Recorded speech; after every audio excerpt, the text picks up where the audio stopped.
નમસ્કાર દર્શક મિત્રો, મહામંથનમાં આપ સૌનું સ્વાગત કરું છું। આજે હું સૌથી પહેલા તમને સારા સમાચાર સંભળાવું છું, બતાવું છું, જે નાના નાના માણસની હું કાયમ વાત કરું છું, એને સ્પર્શતા એના જીવન માટે ખૂબ ઉપયોગી સમાચાર છે। ડોનાલ્ડ ટ્રમ્પનું એક નિવેદન એ આશાની કિરણ લઈને આવ્યું છે કે નાના નાના માણસો આ ત્રણ દેશો વચ્ચેના યુદ્ધના કારણે જે પીસાઈ રહ્યા છે એમને કદાચ એ મુક્તિ મળી જાય। ટ્રમ્પે શું કીધું એ એક્ઝેક્ટ એના શબ્દોમાં વાંચું છું।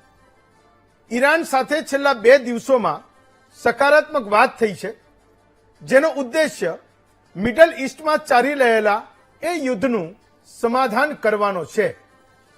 બંને દેશો વચ્ચે લાંબી ચાલેલી આ વાતના સકારાત્મક પરિણામને જોતા મેં એટલે કે ડોનાલ્ડ ટ્રમ્પે રક્ષા વિભાગને આદેશ આપ્યો છે કે ઈરાનના પાવર પ્લાન્ટ અને એનર્જીના કોઈ પણ માળખા પર તમામ હુમલાઓને 5 દિવસ માટે રોકી દેવામાં આવે। હજુ આ ચર્ચા 7 દિવસ માટે ચાલતી રહેવાની છે। તો ટ્રમ્પ એવું કહી રહ્યા છે કે ઈરાન અને અમેરિકા વચ્ચે કોઈ વાતચીત ચાલી રહી છે, 2 દિવસથી એના કોઈ સકારાત્મક પરિણામો મળી રહ્યા છે અને એના આધારે એણે એના પોતાના રક્ષા વિભાગને એવું કીધું છે કે ઈરાન ઉપર આગળના 5 દિવસમાં કોઈ પણ પ્રકારનો હુમલો કરવાનો નથી। તો અમેરિકાના રાષ્ટ્રપતિએ કરેલું આ લેટેસ્ટ નિવેદન છે। જ્યારે હજુ ગઈકાલે ટ્રમ્પે ઈરાનને અલ્ટિમેટમ આપતા એવું કીધું હતું કે જો ઈરાન આવનારા 48 કલાકમાં હોર્મુઝનો જળમાર્ગ નહીં ખોલે તો અમે એના પાવર પ્લાન્ટનો ખાત્મો કરી દઈશું। ટ્રમ્પના નિવેદન પછી એનું એનાલિસિસ થઈ રહ્યું છે કે અમેરિકા અને ઈરાન યુદ્ધની સમાપ્તિ વિશે વાટાઘાટો કરી રહ્યા છે અને ઈરાન સારી રીતે રિસ્પોન્સ કરે તો અમેરિકા ઈરાન યુદ્ધમાંથી પોતાનો હાથ પણ ખેંચી લે। ટ્રમ્પના નિવેદન પછી કાચા તેલના ભાવ $10 ઘટ્યા છે।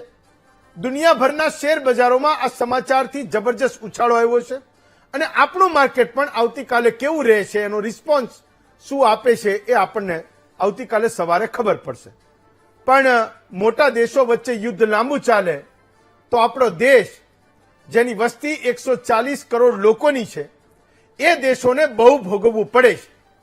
કોમર્શિયલ ગેસમાં જે મુશ્કેલી થઈ એનું પરિણામ એ આવ્યું કે મોરબી જેવા શહેરો જે લાખો લોકોની રોજગારીનું માધ્યમ છે, એ શહેરોમાં ઉદ્યોગો બંધ પડે, નાનો માણસ બિચારો ભૂખે મરે, કારણ કે એની રોજીરોટી એ ઉદ્યોગ છે અને એ ના ચાલે તો એને આખરે કમાવા ક્યાં જવાનું એ સૌથી મોટો સવાલ છે। પેટ્રોલ ડીઝલના ભાવ વધે તો મોંઘવારી વધે અને ગરીબ તેમજ મધ્યમ વર્ગનો માણસ એની પીડા અનુભવે છે। તો આપણે પ્રાર્થના કરી શકીએ, એ કરવી જોઈએ કે યુદ્ધની એ વહેલાસર સમાપ્તિ થાય। બીજી બાજુ આજે ગુજરાતનો સૌથી મોટો સળગતો પ્રશ્ન, રાજકોટમાં રવિવારની રાત્રે એ લગભગ 10 વાગે નાયરાના 2 અને આઈઓસીએલનો એક પેટ્રોલ પંપ બંધ થયો। લોકોએ હાહાકાર મચાવી દીધો કે પેટ્રોલ ડીઝલ નથી મળવાનું।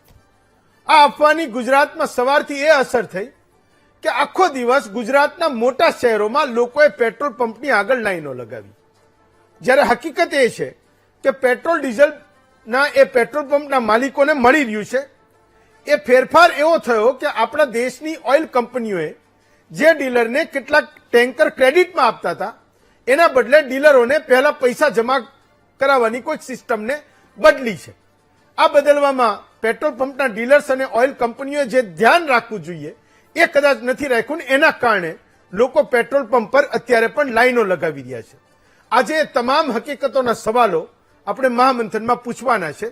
સૌથી પહેલા હર્ષ સંઘવીએ શું કીધું એ સંભળાવું છું, એની સાથે અન્ન અને નાગરિક પુરવઠાના અધિક મુખ્ય સચિવ પણ કહી રહ્યા છે અને ઓઇલ કંપનીના એ અધિકારીઓ પણ કહી રહ્યા છે ને પેટ્રોલ પંપના ડીલર્સ પણ એ કહી રહ્યા છે કે ભાઈ પેટ્રોલ અમને મળી રહ્યું છે, ડીઝલ અમને મળી રહ્યું છે। રાજકોટથી શરૂ થયેલી આ વાત એ માત્ર અફવા છે અને ગુજરાતના જેટલા શહેરોમાં લોકોએ લાઈનો લગાવી છે એ આ એક દિવસ પૂરતી મુશ્કેલી હતી, જે એના પેમેન્ટમાં બદલાવ થયો અને કેટલાક પેટ્રોલ પંપ બંધ થયા। તો મોટાભાગના પેટ્રોલ પંપ ચાલુ છે, પણ એ શું કીધું, કોણે શું કીધું એ સંભળાવું છું। એના આધારે તમે નક્કી કરો કે વાસ્તવમાં એ પેનિક હતું કે હકીકત હતું। સાંભળો।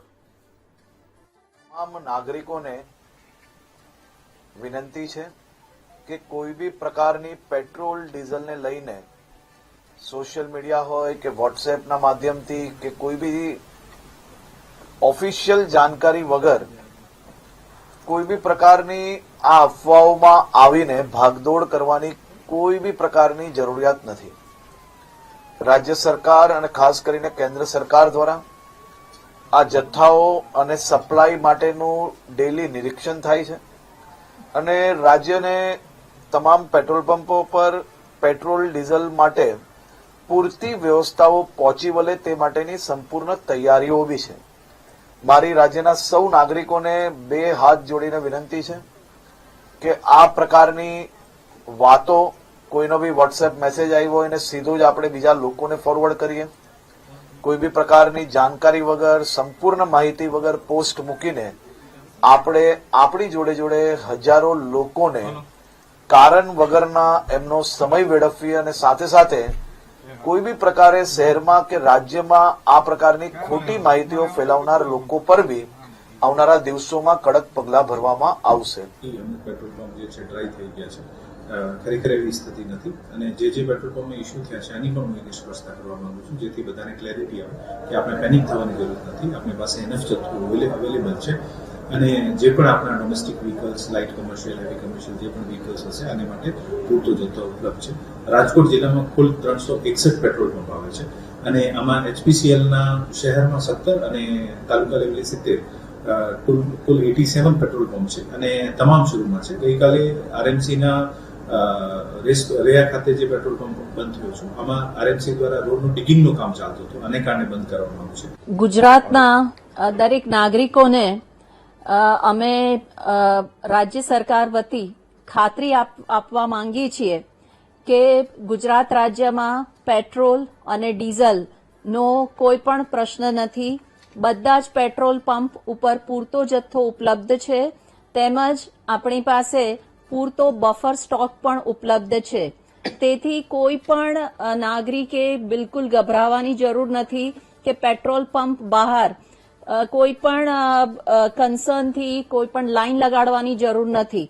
જ્યારે પણ પેટ્રોલ ડીઝલનો જેટલો जत्थो જોઈએ એ પૂરતા પ્રમાણમાં ઉપલબ્ધ છે. जो पेट्रोल पंप हमारा गुजरात में है सारे पेट्रोल पंप में एडिक्वेट स्टॉक है. हमारे पास जो डिपोज एंड टर्मिनल्स है उसमें भी एडिक्वेट स्टॉक है. तो buffer stock, sufficient buffer stock है और कोई पैनिक का कोई इशू नहीं है. मैं आप लोगों को रिक्वेस्ट करना चाहता हूं जो पेट्रोल पंप है वहां पे आइए, लेकिन कोई क्यू लगाने का जरूरत नहीं है. एडिक्वेट इन्वेंट्री है. जब चाहे any point of time you can come to our outlets and you can take fuel. Nothing to panic. That much assurance I can give on behalf of all companies. And एक चीज हमको कुछ media में देखने को मिला था कि कुछ आउटलेट हमारा बंद कर दिए हैं. वो वेरीफाइड नहीं है अभी. हम डेफिनेटली उसको वेरीफाई करेंगे.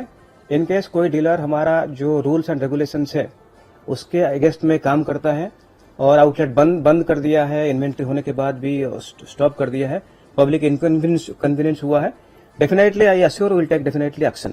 That much assurance I can give. તેણે ઓઇલ કંપની તરફથી અમને પૂરતા પ્રમાણમાં જથ્થો મળે છે, બફર સ્ટોક પણ છે અને તેમને સપ્લાયના કામના કલાકો પણ વધાર્યા છે.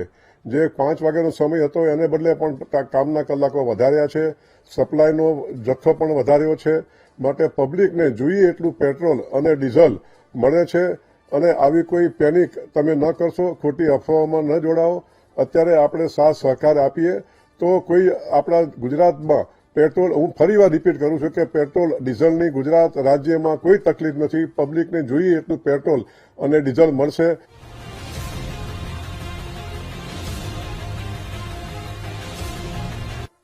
ચલો, આજનો વિષય છે યુદ્ધ વિરામની ચર્ચા. પેનિક ફેલાવનારા આખરે કોણ છે? આપણી સાથે ભાજપમાંથી કિશનસિંહ સોલંકી છે, મેહુલ પટેલ છે, કોંગ્રેસના નેતા છે, આશિષ કુમાર માધુ છે, ડિફેન્સ એનાલિસ્ટ છે, મનન ભટ્ટ છે, નિવૃત્ત નેવી ઓફિસર છે, રિટાયર્ડ કેપ્ટન જયદેવ જોશી છે, રક્ષા વિશેષજ્ઞ છે અને વિરેન્દ્રસિંહ જાડેજા છે, પેટ્રોલ પંપ સંચાલકના એ માલિક છે. એમને પણ જોડું છું. પણ સૌથી પહેલા પેટ્રોલ વાળો પાર્ટ લઉં છું. મોટાભાગના રક્ષા વિશેષજ્ઞો આજે આપણી સાથે છે.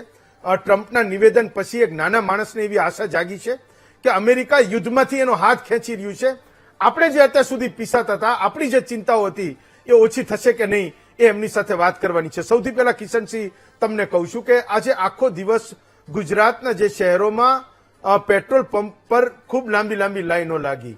કોઈ શરૂઆતમાં આવીને કોઈએ કહી દીધું હોત કે ભાઈ આટલી બધી મુશ્કેલી નથી. ઓઇલ કંપનીના અધિકારીઓ અત્યારે મેદાનમાં આવ્યા, અધિકારીઓ પણ આવ્યા, કલેક્ટર પણ નિવેદન કરી રહ્યા છે, પણ લોકોમાં જબરજસ્ત પેનિક છે કે ભાઈ યુદ્ધ ચાલી રહ્યું છે ને એક બાજુ અમને પેટ્રોલ ડીઝલ મળવાનું નથી. લોકોએ ખૂબ મોટી લાઈનો લગાવી. હેમંતભાઈ, ગુડ ઇવનિંગ. અને સૌથી પ્રથમ તો વીટીવીના પ્રતિષ્ઠિત માધ્યમથી આપે આપના સ્ટાર્ટઅપમાં જે કીધું, આપનો મીડિયા માધ્યમોનો આભારી છું. અને મીડિયા માધ્યમોને સૌથી પ્રથમ અપીલ કરું છું રાજ્ય સરકાર વતી અને આ દેશના નાગરિક તરીકે કે આપણા દેશમાં ક્યાંય પણ પેટ્રોલ અને ડીઝલની સો ફાર આજ સુધી તંગી નથી. એટલે લોકોને જે લોકો પેનિક કરી રહ્યા છે, ફેક નેરેટિવ્સ બનાવી રહ્યા છે અને લોકોને ઉશ્કેરવાનો અને ગભરાવાનો જે પ્રયાસ કરી રહ્યા છે, એ શખ્સોને, એ સંસ્થાઓને, એ પેટ્રોલ પંપોને, એ સંસ્થાનોને નાથવા માટે આજે આપણા યુવા ઉપમુખ્યમંત્રી શ્રી હર્ષભાઈ સંઘવીએ પણ સ્પષ્ટતા કરી છે અને એ લોકો સામે સખતમાં સખત પગલાં લેવામાં આવશે એની પણ હું આપને ગેરંટી આપું છું. ને પ્રજાને મારી નમ્ર અપીલ છે કે ક્યાંય પણ કોઈ સંકટ અત્યારે જે આખી દુનિયા ભોગવી રહી છે એના કરતા ભારત દેશ પર સંકટ છે, પણ આંશિક સંકટ છે. એમાંથી આપણું સબળ નેતૃત્વ, વડાપ્રધાનશ્રીનું સબળ નેતૃત્વ, ભારતીય જનતા પાર્ટીની સરકારોનું સબળ નેતૃત્વ આપણને હેમખેમ બહાર કાઢશે. આ વૈશ્વિક સંકટની વચ્ચે પણ આપણે પેટ્રોલ ડીઝલના ભાવો વધ્યા નથી, એને કંટ્રોલ કરવામાં સફળ રહ્યા છીએ. એટલે કોઈએ પેનિક થવાની જરૂર નથી. ઇનફ સ્ટોક છે અને ક્યાંય પણ આ સંકટ જો ગહેરું થશે, ક્યાંય પણ તકલીફો ઊભી થશે તો વિશ્વાસ રાખજો, આ આપની સરકાર છે, પ્રજાની સરકાર છે, પ્રજાએ ચૂંટેલી સરકારો છે. આપને સૌ પ્રથમ વિશ્વાસમાં લઈને જે પણ કરવાનું થતું હશે કરશે, પણ સૌએ સાથે રહી, સહિયારો રહી, સંયમમાં રહી, સમજદારીપૂર્વક આપણી જે પણ ઉર્જા સ્ત્રોતો છે એનો ઉપયોગ કરવાની જરૂર છે. કોઈએ પણ ઓવરસ્ટોક કરવાની જરૂર નથી, ટાંકીઓ ફૂલ કરાવવાની જરૂર નથી. આપણી પાસે ઇનફ સ્ટોક છે. અને અગેઇન હેમંતભાઈ, આપનો, વીટીવીનો અને તમામ માધ્યમો જે આ પેનિકમાંથી પ્રજાને બહાર કાઢી રહી છે અને સાચી વાત સરકારની, સંસ્થાઓની, ગેસ એજન્સીઓની, પેટ્રોલ પંપોની, પેટ્રોલના જે ઓથોરાઇઝ ડીલરો છે એમની આ પ્રજા સુધી પહોંચાડી રહી છે, એ બદલ આપનો પણ અમે આભાર માનીએ છીએ. Thank you. મેહુલભાઈ, તો એક પોલિટિકલ કોન્સેન્સસ બનવો જોઈએ કે એટલીસ્ટ સામાન્ય માણસોને એ કોઈ લાઈનોમાં ના લાગે, જ્યારે કે સરકારો એવું કહી રહી છે કે ભાઈ છે અમારી પાસે પૂરતું પેટ્રોલ અને ડીઝલ, તમે લાઈન ના લગાવો. મેહુલભાઈ. હેમંતભાઈ, તમારી વાત 100% સાચી છે કે ખરેખર જ્યારે સરકારના કોઈ પણ પ્રવક્તા કે સરકાર કહે ત્યારે લોકોમાં એ વિશ્વાસ હોવો જોઈએ. પણ આપણને દેખાઈ રહ્યું છે કે અત્યારે હાલ દરેક મોટા મોટા શહેરોમાં ક્યાંક ને ક્યાંક લાઈનો લાગેલી છે, દરેક પંપ ઉપર લાગેલી છે. તો આમાં ક્યાંક સરકારના અત્યાર સુધીને જે એમણે કરેલું છે કે જે નિવેદનો આપેલા છે એ પ્રમાણે થયું નથી. કે જેમ કે યુદ્ધ શરૂ થયું એ વખતે જે એલપીજીની વાત કરવામાં આવતી હતી અને આપણે એલપીજીનું સંકટ ઘણા સમયથી જોઈ રહ્યા છીએ. તો ક્યાંક ને ક્યાંક લોકોને વિશ્વાસ નથી રહ્યો. સરકાર જે નિવેદનો કરી રહી છે કે અત્યારે આપણા મુખ્યમંત્રી શ્રીએ પણ જે નિવેદન કર્યું એ વિશ્વાસ નહીં રાખીને જે લાઈનો લાગી રહી છે, તો સરકારે સૌથી પહેલા તો વિશ્વાસ બેસે લોકોને એ પ્રમાણેના નિવેદનો સાચા આંકડાઓ સાથેના રજૂ કરવાની જરૂર છે. કે ખાલી એટલું કહેવાથી એવું નહીં ચાલે કે અત્યારે હાલ સબ સલામત છે. અત્યારે હાલ જે વાત કરી કિશનભાઈએ બી કે ભાવ વધાર્યા નથી, પણ પહેલા જયારે ભાવ નીચા હતા એ વખતે આપણે ભાવ ઘટાડ્યા પણ નતા. એટલે આમાં ભાવ વધાર્યા નથી, એમાં કોઈ નવાઈ નથી કરી. અને ક્યાંક ને ક્યાંક અવિશ્વાસની જો વાત કહી શકાય કે બીજું આજે આપણા માનનીય પ્રધાનમંત્રી શ્રીએ બી જે સંસદમાં નિવેદન આપ્યું, એમનું આખું પ્રવચન આપ્યું, એના પછી પણ તમે જોશો તો શેર બજાર ઘટ્યું અને 1800 પોઈન્ટ જેટલું ઘટ્યું હતું. તો ક્યાંક ને ક્યાંક અવિશ્વાસ જે ખરો કે સરકાર કંઈક અલગ કહી રહી હોય અને લોકોને કંઈક અલગ લાગી રહ્યું હોય એવું મારું માનવું છે. પણ ચોક્કસ જે આ સંકટના સમયમાં હું પોતે એવું માનું છું કે ખોટી દોડાદોડ કરવાની કોઈ જરૂર નથી. પણ હા, પણ સરકારે એવા પગલાં લેવાની જરૂર છે કે જે ગેસ, એલપીજી ગેસ હોય કે પછી પેટ્રોલ પંપ ઉપર જે લાઈન હોય તો જે આંકડા સાથે સચોટ માહિતી આપવાની જરૂર હોય એવું મને વધારે લાગી રહ્યું છે. થેન્ક યુ મેહુલભાઈ. સૌથી મોટો સવાલ કેપ્ટન જયદેવ જોશી એ છે કે પોલિટિકલ અહીંયા આપણે ત્યાં જે કંઈ આ છેલ્લા 25 દિવસમાં ચાલ્યું, પણ ટ્રમ્પનું જે નિવેદન છે એવું કહે છે કે ભાઈ મેં 5 દિવસ માટે હુમલાઓને રોકવા માટે કીધું છે. અમેરિકામાં પણ એની સામે ઘણા બધા સવાલો થયા, બીજા બધા દેશો પણ પીસાઈ રહ્યા છે, એની જનતા પણ કહી રહી છે. નાટો પાસે જે મદદ માગે એ કોઈ કરવા તૈયાર નહોતું કે ભાઈ તમે શરૂ કર્યું છે, તમે એને પૂરું કરો. ભારતમાં પણ આપણને લાગતું હતું કે અમેરિકાનો હાથ આમાંથી પાછો ખેંચવો એના માટે એ વાસ્તવમાં ઈરાન યુદ્ધમાંથી ખૂબ મુશ્કેલ બનવાનું છે. પણ એની વચ્ચે અચાનક જ ટ્રમ્પે જે નિવેદન કર્યું કે ભાઈ 5 દિવસ માટે હું મારા રક્ષા મંત્રાલયને કહું છું કે આ હુમલાને રોકી દો, તો ભારતનો, ગુજરાતનો એ નાનો માણસ જેને એવું લાગતું હતું કે આ યુદ્ધ લાંબુ ચાલશે તો એના રસોડાને જે મોટી અસર થઈ રહી છે એની રોજગારીને મોટી અસર થવાની છે. એ આગળ જતા એ સંકટ એને વધારે મોટું લાગતું હતું.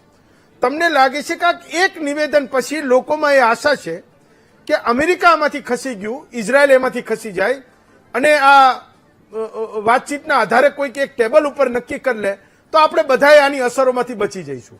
મને એવો આશાવાદ છે કે આપણે જો આ લોકો ખસી જાય યુદ્ધમાંથી તો આપણે બચી જઈશું. જી ચોક્કસપણે હેમંતજી, મારો અવાજ પહોંચે છે આપના સુધી? જી, આપનો અવાજ આવે સર.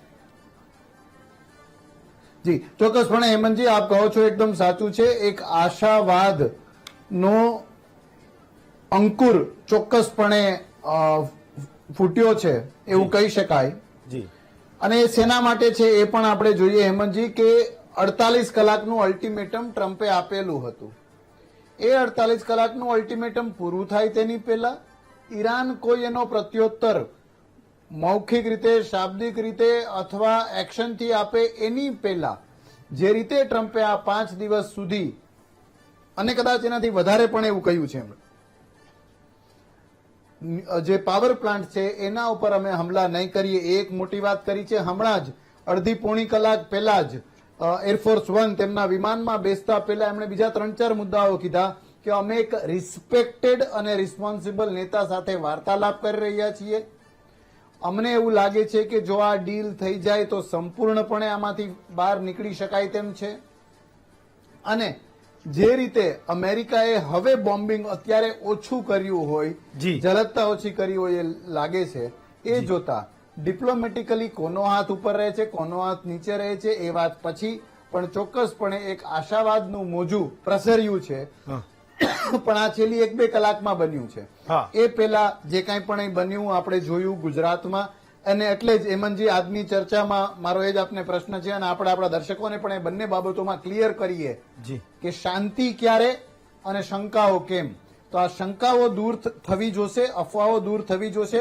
શાંતિ ક્યારે સ્થપાશે એમાં હું ચોક્કસ કહીશ કે લાસ્ટિંગ પીસ, લાંબા ગાળાની શાંતિ થતા થતા મને ગમશે હું ખોટો પડું તો, આથી વહેલું થાય તો, પણ 1 અઠવાડિયું ચોક્કસપણે હેમંતજી સંપૂર્ણ શાંતિ માટે અને ઇઝરાયલ પણ શાંત પડે એના માટે કમસે કમ 1 અઠવાડિયું ચોક્કસ. શંકાઓ કેમ? તો શંકા યસ, ભારતને ઓઇલ, ક્રૂડ ઓઇલ ની ચિંતા ચોક્કસપણે છે, પણ ગભરામણ, પેનિકની જરૂર નથી. એ સિવાયની શંકાઓ, અફવાઓને આપણે ચોક્કસપણે નકારવી જોઈએ હેમંતજી. ઓકે, મનન ભટ્ટ સાહેબ, એક તો આપણે જયારે અગાઉ મળ્યા ત્યારે હોર્મુઝમાં જે કંઈ ચાલી રહ્યું હતું એના વિશે આપણે પણ ખૂબ સ્પષ્ટ નહોતા. એ સ્થિતિ અત્યારે ઘણી બધી સારી છે એવું કહે છે. અને ઈરાન, ઇઝરાયલ અને અમેરિકાના જે મિત્ર દેશો છે, એટલે કે ખાડીના બીજા દેશો છે, એના જહાજોને પસાર નથી થવા દેતું. ભારત જેવા દેશોના જહાજોને પસાર થવામાં કોઈ મુશ્કેલી નથી. એક બાજુ ગુજરાત અને દેશમાં પેટ્રોલ ડીઝલ માટેનું પેનિક અને બીજી બાજુ હોર્મુઝમાંથી એ શું સ્થિતિ છે કે આપણને અત્યારે ક્રૂડ મળવાનું શરૂ થયું છે કે કેમ? ખાડીમાંથી આવતા આપણા જહાજો એ ક્લિયર કટ આવી રહ્યા છે કે કેમ? ભટ્ટ સાહેબ, જો ખાડીમાંથી આપણા 3 અને પછી 2 જહાજ એટલે 5 જહાજ નીકળવાના સમાચાર તો છે, પણ આપણા દર્શકોએ, ખાસ કરીને ભારતીયોએ, ગુજરાતીઓએ સમજવાની જરૂર છે કે ભારત એના ક્રૂડ તેલની રિક્વાયરમેન્ટ માટે, જરૂરિયાત માટે કેવળ ગલ્ફ દેશો પર નિર્ભર નથી. ચોક્કસપણે ગલ્ફ દેશોથી ભારત બહુ વધારે ઓઇલ મેળવે છે અને આપણને નજીક છે, સસ્તું પડે છે. વળી ગલ્ફ દેશોની સાથે, કેમ કે 14 કલાકનો દરિયાઈ રસ્તો છે, એટલે આપણે સતત લેવડ દેવડનો વ્યવહાર છે. અહીંથી કન્ટેનર્સ, ફ્રેશ વેજીટેબલ્સ, એમની ત્યાં તો કંઈ જ ઉગતું નથી, એટલે બધું ભારતથી જાય છે. એ જોતા ગલ્ફ ઉપર આપણે ઘણા ડિપેન્ડન્ટ તો ખરા જ, અને ન કેવળ આપણે પરંતુ સમગ્ર વિશ્વ. પણ અત્યારની પરિસ્થિતિ જોતા ભારત રશિયા પાસેથી, આની પહેલા પણ રશિયા આપણને ઘણો બેનિફિટ આપીને ડિસ્કાઉન્ટ પર ક્રૂડ આપતું હતું અને આપણે લેતા હતા. એટલે ભારત રશિયા પાસેથી, અત્યારે અમેરિકા પાસેથી પણ ક્રૂડ ખરીદે છે. એટલે ભારતમાં ક્રૂડ ઓઇલની કટોકટી આવવાની કોઈ શક્યતા કોઈ વકી નથી. અત્યારે એક તો ખરેખર પ્રશ્ન એ થાય કે જ્યારે ગવર્મેન્ટ એજન્સીઝ અને પોતે નાયબ મુખ્યમંત્રી શ્રી પોતે જ્યારે મીડિયામાં આવીને કહી રહ્યા હોય કે કોઈ પેનિક થવાની જરૂર નથી, ત્યારે આ પેનિક થયું છે એની પાછળ હું તો સમજુ છું કે આ પેટ્રોલ પંપ જે ગવર્મેન્ટ કંપનીઝના અધિકારીઓ છે કે જેમણે અચાનક એડવાન્સમાં પેમેન્ટ લેવાનું શરૂ કર્યું, તો ગવર્મેન્ટ PSUs ને અચાનક એવો શું ક્રેશ ક્રંચ આવી ગયો કે અત્યાર સુધી તમે રોજ સાંજે, કેમ કે મને ખ્યાલ છે મારા એક મિત્રનો રાજકોટમાં પેટ્રોલ પંપ હતો, આજનો વકરો થાય એટલે આજે સાંજે કેશ બંધ થાય અને બીજે દિવસે સવારે એ આજના વકરાના એ લોકો પૈસા જમા કરાવે અને RTGS કરે એટલે એ લોકોને પાછી ગાડી છોડતા. તો તમે સડનલી અને એવો સમય કે જ્યારે જનતા સમગ્ર વિશ્વમાં પેનિક છે, તો ચોક્કસપણે ગુજરાતની જનતામાં પણ પેનિક હોવાનું. તો આ અધિકારીઓએ આ પેમેન્ટ એડવાન્સમાં લેવાનો નિર્ણય કોને પૂછીને કર્યો એ ખરેખર સવાલ બહુ મોટો પૂછવાનો છે. કેમ કે આ પેનિક, પહેલી વાત તો જનતાએ સમજવાની જરૂર છે, ખરેખર પેનિક થવાની જરૂર નથી. પેટ્રોલની કોઈ તંગી નથી. LPG નો થોડો પ્રશ્ન છે, પણ પેટ્રોલની કોઈ જ તંગી નથી. એટલે આવું પેનિક, તમે જયારે પેનિક બાઇંગ કરો ને ત્યારે તો બધા ગમે તે ભરેલા ભંડાર હોય ને તો એ પણ ખાલી થઈ જાય. બધા જે માણસ 200 રૂપિયાનું પેટ્રોલ પુરાવતો હોય એ ગાડીની અંદર 1200 રૂપિયાનું જો બાઇકમાં પેટ્રોલ પુરાવે તો ખરેખર મુશ્કેલ પરિસ્થિતિ ઊભી થાય. ને આવું જ કંઈક થયું છે. એકાદ દિવસનો પ્રશ્ન છે. કાલે હું સમજુ છું ત્યાં સુધી કાલથી લાઈનો નહીં થાય. હોર્મુઝની ખાડીની આપણે જે રીતે વાત કરી સર, તો હેમંતજી, હોર્મુઝની ખાડીથી આપણા જહાજો લાવવા માટે નૌસેનાએ પોતાના ફ્રન્ટ લાઇનની 2 વોરશિપ્સને, ડિસ્ટ્રોયર્સને ફોરવર્ડ ડિપ્લોય કર્યા છે. એવી હોર્મુઝની ખાડીની આસપાસ આપણા જહાજો છે કે જ્યાં અમેરિકી યુદ્ધ જહાજ તો જવા તૈયાર નથી. એટલે ભારત અને ઈરાન મિત્ર દેશો છે અને ઈરાન સાથે અમુક વાટાઘાટો સહિત આપણા જહાજો એક પછી એક છોડી રહ્યું છે. અને ઈરાને કહ્યું એ ખરેખર બહુ સમજવા જેવું ને સટીક છે કે હોર્મુઝની ખાડી તો ક્યારેય બંધ જ નહોતી. આ અમેરિકાએ હુમલાઓ શરૂ કર્યા, એને લીધે એ ખાડી પર ઈરાને બ્લોકેડ લગાવવાની જરૂર પડી. મજબૂરીમાં આજે પોતાની સેલ્ફ ડિફેન્સમાં અને મજબૂરીમાં એમણે આ એક ઇકોનોમિક પગલું ભર્યું છે. બાકી હોર્મુઝની ખાડી તો પહેલા ખુલી હતી ને આજે પણ અમેરિકા અને ઇઝરાયલ જો સમજે અને પાછા પગ કરે તો હોર્મુઝની ખાડી ખુલી જાય. હવે આ અમેરિકા અને ઇઝરાયલની જો વાત કરીએ ને તો અમેરિકાના પ્રેસિડેન્ટ ટ્રમ્પ તો સ્ટેટમેન્ટ કરે છે કે 5 દિવસ માટે હું યુદ્ધ વિરામ ઈચ્છી રહ્યો છું, પરંતુ ઇઝરાયલ તરફથી એવું કોઈ સ્ટેટમેન્ટ નથી આવ્યું. આજથી બરોબર 3 જ કલાક પહેલા ઇઝરાયલ ના એરફોર્સે એવું કહ્યું કે અમે એર સ્ટ્રાઇક્સ લોન્ચ કરી રહ્યા છે. એટલે અમેરિકી પ્રેસિડેન્ટ, અમેરિકા હંમેશા એક બિગ બ્રધર રહ્યું છે. તો એ ઇઝરાયલ જો એનું નથી માનતું તો કોનું માનશે એ પણ ખરેખર પ્રશ્ન છે. અને વિશ્વ શાંતિ અત્યારે ખતરામાં છે. એને રોકવા માટે સમગ્ર વિશ્વએ સાથે આવવું પડશે, નહીં તો આપણી આખા વર્લ્ડની એનર્જી સિક્યુરિટી ઉપર બહુ મોટો ખતરો મંડરાઈ રહ્યો છે. ચલો, હું એ સવાલ ઉપર પણ આવું છું. માધુ સાહેબ, એક સવાલ મને એ હતો કે ગુજરાતમાં નાના નાના માણસને એવી શંકાઓ પણ છે કે ઇઝરાયલ અને અમેરિકાએ ઈરાન ઉપર જે સ્ટ્રાઇક્સ કરી એમાં એના જે ઘણા બધા કુવા છે જ્યાંથી આપણે ક્રૂડ ઓઇલને લાવીએ છીએ, જ્યાંથી આપણને મળે છે, એ બધા ઉપર પણ સ્ટ્રાઇક થઈ છે ને એના કારણે પણ એમ કે ક્રાઇસિસ હશે. તો એક નાનકડી એવી વાત જેણે એને મગજમાં ધારી લીધી કે ભાઈ ત્યાં જ બધી માથાકૂટો છે. તો વાત સાચી છે, ગુજરાતમાં પેટ્રોલ ડીઝલ નહીં હોય ને ભારતમાં પેટ્રોલ ડીઝલ નહીં હોય. આ એક વાત સમજવા જેવી છે. જે હુમલા થયા કંઈક રિફાઇનરીઝ પર થયા હશે, એના એનર્જી સેક્ટરમાં જે કંઈ ઇન્ફ્રાસ્ટ્રક્ચર હશે ત્યાં પણ થયા હશે, પણ લોકોના મગજમાં એક એવો સવાલ છે કે ભાઈ ઈરાન ઉપર થયું, ઈરાન પાસેથી તમે ક્રૂડ ઓઇલ લાવતા હતા તો આપણે ત્યાં માથાકૂટ હશે જ એવું લોકોએ માની લીધું. તમારી વાત બરાબર છે, પણ એક બહુ ક્લેરિફિકેશન આપું છું કે લગભગ 2009 પહેલા ઇન્ડિયાની અંદર જે ક્રૂડ આવતું હતું તે ઈરાનમાંથી ઓલમોસ્ટ 14 થી 15% વચ્ચે ઇન્ડિયા ત્યાંથી ઇમ્પોર્ટ કરતું હતું. 2009 થી 2019 ની વચ્ચે ડ્યુ ટુ વેરિયસ રીઝન્સ અને અમેરિકન સેન્કશન આ તે ડીકનું ફલાણું અમુક પરિસ્થિતિઓ બદલાઈ અને ભારતે લગભગ ઈરાનથી ઇમ્પોર્ટ બંધ કરી દીધું. તો આમ જોવા જાવ તો આપણી પાસે ઈરાનમાંથી કોઈ ક્રૂડ નહોતું આવતું. જે ક્રૂડ આવતું હતું તે એની સરાઉન્ડિંગ કન્ટ્રીમાંથી ક્યાં તો રશિયામાંથી આવતું હતું અથવા એના માર્ગે થઈને આવતું હતું. હા, ઓનલી પોઈન્ટ ઇઝ કે આપણો જે રોડ છે એ રોડ જે સ્ટ્રેટ ઓફ હોર્મુઝ છે, સ્ટ્રેટ ઓફ હોર્મુઝથી થઈને આપણી પાસે એની જે બી જેટલા બી ટેન્કર્સ આવતા હતા એ બધા ત્યાંથી આવી રહ્યા હતા. સ્ટ્રેટ ઓફ હોર્મુઝ બંધ થયું એટલે આપણને ઓઇલની તંગી પડી રહી છે. અધરવાઇઝ જે ક્રૂડનો સપ્લાય છે કે જે આપણી પાસે રશિયાથી અથવા તો બીજી અધર ગલ્ફ કન્ટ્રીઝથી આવતો હતો તે એઝ ઇટ ઇઝ છે. ઓનલી થિંગ ઇઝ કે ત્યાંથી ખાલી પાસ થવાનો પ્રોબ્લેમ છે. જો એ 24 કલાક આપણને મળે ને ત્યાંથી નંબર ઓફ આપણા ટેન્કર્સ નીકળી જાય તો કાલે તમારી પાસે huge amount of crude available છે. Okay, so there is no problem કે ભાઈ ક્રૂડ ઈરાનમાં યુદ્ધ ચાલે છે એટલે બંધ થયું છે. ક્રૂડનો ઇસ્યુ એ લોકોને મનમાં થઈ ગયું છે. હા, કારણ કે લેક ઓફ અવેરનેસ કહો, લેક ઓફ નોલેજ, Information. જે બી કહો, લેક ઓફ ઇન્ફોર્મેશન, એક્ઝેક્ટલી હા. રાઈટ. અધરવાઇઝ આપણે ઈરાન પાસેથી હજુ બી હાલ બી કોઈ, હા હવે એવું બની શકે કે ઈરાન પાસે because of all the situations એનો પોતાનો બી જે સપ્લાય કરી રહ્યું હતું ઓઇલ, જે મેઇનલી ચાઇના અને અધર ઇસ્ટર્ન કન્ટ્રીઝમાં મોકલી રહ્યું હતું, તે બંધ થયું છે. તો કદાચ એની પાસે સરપ્લસ ઓઇલ હોય અને જો આ પીસ જેમ અત્યારે વાત ચાલી રહી છે એ બની જાય તો India may seek more oil from the Iran. કારણ કે આપણે ઓવરનાઇટ જર્ની છે. તમે રાત્રે અહીંયાથી બેસો, સવારે ઈરાન પહોંચી જાઓ, have your crude filled and again come back. તો કદાચ આપણે ઘણું બધું બીજું ઓઇલ ઈરાન પાસેથી ભવિષ્યમાં ખરીદી શકીએ એવા ચાન્સીસ છે. પણ આજના દિવસમાં ઈરાનને લીધે આપણી ઉપર કોઈ ક્રૂડ અસર નથી થતી. હા, એ જે રોડ છે એ રોડમાં ટેમ્પરરી અત્યારે બ્લોકેજ કહો કે સ્લો ટ્રાન્સપોર્ટ થઈ ગયો છે, એના લીધે આ પ્રોબ્લેમ થયો છે. એઝ ફાર એઝ જ્યાં ગેસની બી વાત આવે છે, ગેસ પણ આપણો મેક્સિમમ ગેસ જે છે 40 થી 45% સપ્લાય કતરમાંથી આવે છે. એના સિવાય બાકી કન્ટ્રીઝ છે, યુએસએ છે, યુએઈ છે, અંગોલા છે, ઓમાન છે. ઇન્ડિયાએ હવે નોર્વે સાથે પણ રિસેન્ટલી એક ડીલ કરી છે, ત્યાંથી પણ ગેસ આવવાના ચાન્સીસ છે. તો લેટ મી ટેલ યુ કે લાસ્ટ 10-15 યર્સમાં જે રીતે ગવર્મેન્ટે એક્સપાન્ડ કર્યું છે હોરાઇઝોન, અને જે રીતે એ લોકોએ અલ્ટરનેટ ઓપન કરેલા છે થેન્ક્સ ટુ ધ ગવર્મેન્ટ, કે એના લીધે આપણે આ બધી વસ્તુઓમાં, હા તમે 20 વર્ષ પહેલા એમ કહેત કે ભાઈ ઈરાનમાં હુમલો થયો તો પોસિબલ હતું કે આપણે તકલીફમાં આવે, but right now the situation is not like that. એટલી કોઈ સિવિયર સિચ્યુએશન નથી.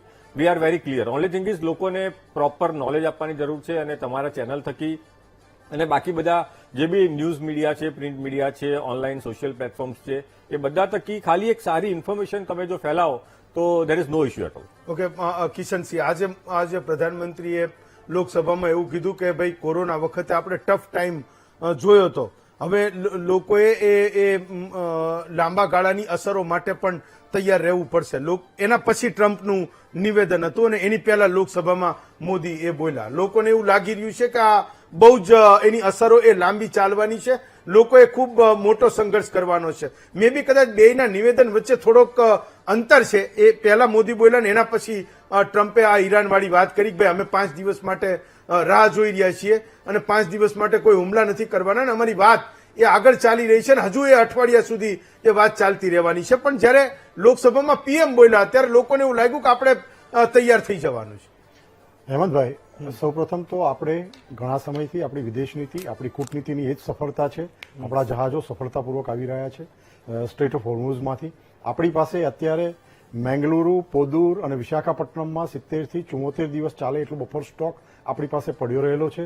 એટલે કોઈએ ટેન્શનમાં આવવાની જરૂર નથી, પેનિક થવાની જરૂર નથી. આ બધા આંકડા તમે ઓફિશિયલ આજનો એઝ ઓફ 23 માર્ચ 2026 આપણી પાસે આ બફર સ્ટોક પડેલો છે અને ઓફિશિયલ આંકડા છે, આપ ચકાસી શકો છો.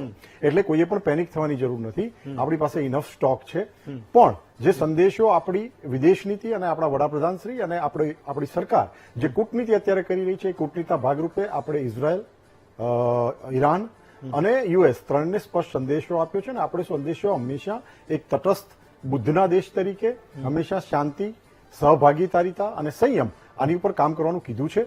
દુનિયાભરના પ્રયત્નો ચાલુ છે, અને આપણે જોયું હશે કે દુનિયાના અનેક નેતાઓએ આપણા વડાપ્રધાન શ્રી નરેન્દ્રભાઈ મોદીને અપીલ કરી છે કે આપ આમાં ઇન્ટરફિયર થાવ અને આ યુદ્ધને રોકવા માટેનો પ્રયાસ કરો. એ જ એમની વિશ્વની જે લોકપ્રિયતા છે ને જે વિશ્વાસ છે આપણા 140 કરતા વધારે લોકોનો અને વિશ્વનો, એ જ સાબિત કરે છે કે આપણી ઉપર આખું વિશ્વ નજર માંડીને બેઠું છે. શાંતિ માટે આપણા પ્રયાસો ચાલુ છે. પણ આજના દિવસ પૂરતી જે આ પેટ્રોલ અને ડીઝલની વાત થઈ છે, મારી લોકોને નમ્ર અપીલ છે કે ક્યાંય પણ કોઈ ગેસ સ્ટેશન બિનજરૂરી બંધ થાય, પેટ્રોલ પંપ બંધ થાય, બિનજરૂરી કોઈ તકલીફ ભોગવવાની થાય તો 1915 અને બીજો નંબર છે 1-800-11-4000 1-800-11-4000 આની ઉપર કમ્પ્લેન કરી શકો છો. સખતમાં સખત એક્શન લેવામાં આવશે. અને જ્યારે અત્યારે અહીંયા જોશીજી, કેપ્ટન જોશીજી બેઠા છે, ભટ્ટજી બેઠા છે, રિસ્પેક્ટેબલ બંને આર્મીમાંથી આવે છે, શિક્ષક છે, પણ જેમ મનમોહનસિંહે કીધું હતું ને એમના માટે કે હિસ્ટ્રી વોઝ કાઇન્ડર ટુ મી, એમ આ યુદ્ધને લઈને ઘણી બધી વિસંગતતાઓ છે, ઘણી બધી વાતો છે. પણ જ્યારે ડિયાગો ગાર્સિયા પર 4000 કિલોમીટર હેમંતભાઈ મિસાઇલ છોડવામાં આવી છે, દુનિયાભરના ટેરરિસ્ટ ઓર્ગેનાઇઝેશનને ક્યાંથી સપ્લાય મળતો હતો, એ ઘણું બધું આ યુદ્ધથી પુરવાર થઈ રહ્યું છે. એટલે આપણે આ વોરને જસ્ટિફાય નથી કરતા, પણ જે સંકટ છે એ સંકટ અત્યારે ચોક્કસપણે આપણને ઓઇલનું, ગેસનું, પેટ્રોલનું, ડીઝલનું દરેક ક્ષેત્રમાં આપણને સંકટ લાગી રહ્યું છે. પણ હું માનું છું ત્યાં સુધી વિશ્વની માનવજાતને કદાચ આ ગહેરા ન્યુક્લિયર આ જો 4000 માઇલ સુધી જો બેલાસ્ટિક મિસાઇલ જઈ શકતી હોય તો ન્યુક્લિયર આમ પણ જઈ શકતા હોત. એ એક ચર્ચાનો અલગ વિષય છે. એના માટે પણ ક્યારેક ચર્ચા ડિફેન્સ એક્સપર્ટ સાથે અહીંયા જે આર્મીમાં છે એની આપણે તો સાથે થવી જોઈએ. કે પ્રાર્થના જ કરવાની છે પણ કે આ બધી મિસાઇલો આપણે રહીએ, સંકટ કરતા જ્યાં રહી ત્યાં સ્પષ્ટતા સાથે આપણી કૂટનીતિ એવું માને છે કે માનવજાતનું કલ્યાણ, માનવજાતની સલામતી એટલી જ અગત્યની છે. સંકટો આવે અને સંકટો જાય, અને આ સરકારની એ જ લાક્ષણિકતા અને ખાસિયત છે, એ જ વિશ્વાસ છે. એટલા માટે જ લોકો નરેન્દ્રભાઈ પર ભરોસો કરે છે કે અમે સંકટ આપતા નથી, પણ સંકટમાંથી આ દેશને સાંગોપાંગ પાર ઉતારીએ. મેહુલભાઈ, તમારો ટર્ન. એના પછી હું પેટ્રોલ પંપના ડીલરને હું જોડું છું. પહેલા તમારો ટર્ન, મેહુલભાઈ. હેમંતભાઈ, તમે જે હમણાં વાત કરી ને, તમે બોલ્યા કે આ લોકો ખસી જાય તો આપણે બચી જઈએ, ત્યાં જ આપણી સરકારની નિષ્ફળતા દેખાય છે. કારણ કે આપણે આપણી સરકાર ઉપર ભરોસો નથી. આપણે બચી જવા માટે આપણે બીજી સરકાર ઉપર ભરોસો રાખવો પડે છે. ત્યાં જ આ મોટામાં મોટી આપણી સરકારની નિષ્ફળતા બતાવી રહી છે. કિશનભાઈએ જે વાત કરી કે આપણા જહાજો આવે છે, એ પહેલા મનનભાઈએ કીધું કે આપણા 5 જહાજો આવ્યા, તો છેલ્લા 21 દિવસમાં આપણા 5 જહાજો ધારો કે આવી ગયા હોય, તો આપણે એમના જે રેગ્યુલર ટાઈમમાં 5 જ જહાજો આવતા હતા. તો કિશનભાઈ અત્યારે પણ જે વાત કરી રહ્યા છે એ સ્વીકારવા તૈયાર નથી કે ક્યાંક તકલીફ તો છે. હા, એનું નિવારણ લાવવાની વાત છે, પણ આપણી જે કૂટનીતિ છે અથવા તો વિદેશ નીતિ છે પૂરેપૂરી નિષ્ફળ ગઈ છે. અને એના જો ઉદાહરણો જોઈએ તો આપણને જે ડાયવર્સિફાઈડની આજે મોદી સાહેબે વાત કરી, પણ તો પણ આજે પણ 90% આપણો ગેસનો જથ્થો છે હોર્મુઝ ખાડીમાંથી આવતો હોય છે. તો આ કેવા પ્રકારનું ડાયવર્સિફિકેશન? બીજી જો વાત કરવામાં આવે તો રશિયા પાસેથી આપણે ઓઇલ ખરીદવાનું ટ્રમ્પના કહેવાથી આપણે ઘણું ઓછું કરી દીધું. જે પહેલા મે 2025માં 33% ખરીદતા હતા, એ આજે 19%, 20% કરતા ઓછું ખરીદીએ છીએ. તો આવું ક્યાંક ને ક્યાંક જો આપણે ટ્રમ્પના કહેવાથી આવું રશિયા સાથેના સંબંધ ના બગાડ્યા હોત, એની સાથેનું જે આપણે ઓઇલને ખરીદવાનું ચાલુ રાખ્યું હોત, તો અથવા તો પછી બીજું કે જો ઈરાનના જયારે એમનું જહાજ આપણા ઇન્ડિયાના વિશાખાપટ્ટનમમાં આવેલું ડીલ કરવા માટે, એને પણ આખું જયારે ઉડાડી દીધું ત્યારે આપણે વિરોધ ના કરી શક્યા. એના જે ધર્મગુરુને જયારે મારવામાં આવે ત્યારે પણ આપણા તરફથી એક હરફ સુદ્ધા ના ઉચ્ચાર્યું. આ બધા ઘણા બધા એવા પોઈન્ટ્સ છે કે જેના કારણે આજની આ પરિસ્થિતિ ઉભી થઈ છે.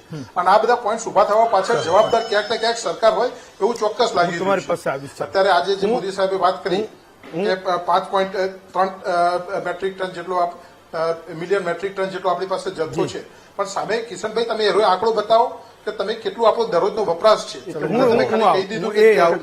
ચલો હું એ આવું તમારા બે પાસે આવું. ઓકે, વિરેન્દ્રસિંહ, તમે મને સાંભળી રહ્યા છો? વિરેન્દ્રસિંહ, મહામંથનમાં તમારું સ્વાગત છે. મારો પહેલો સવાલ એ છે કે કોઈ પણ પેટ્રોલ પંપ આજે એવું કેમ ના કહી શકાય ગુજરાતમાં કે પેટ્રોલ અને ડીઝલનો જથ્થો અવેલેબલ છે, જ્યારે કે અન્ન અને નાગરિક પુરવઠાના અધિક મુખ્ય સચિવ કહી રહ્યા છે, નાયબ મુખ્યમંત્રી કહી રહ્યા છે, ઓઇલની કંપનીઓ કહી રહી છે, તો પેટ્રોલ પંપો કેમ ના કહી શકાય કે ભાઈ પેટ્રોલ ડીઝલ તમને જોઈતું હશે એટલું મળશે? આટલી બધી લાઈનો કેમ લાગી?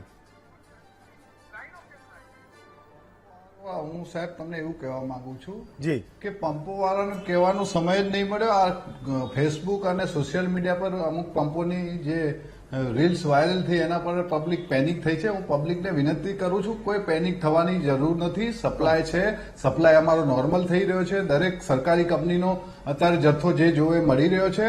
એટલે હું આ જે પબ્લિક દરેક પંપો પર જે લાઈનો લાગી છે એ પબ્લિકને કહેવા માંગુ છું, આરામ કરો. જો અર્જન્સી ના હોય તો કોઈ પંપે ના જાઓ. એકદમ સ્થિતિ નોર્મલ છે.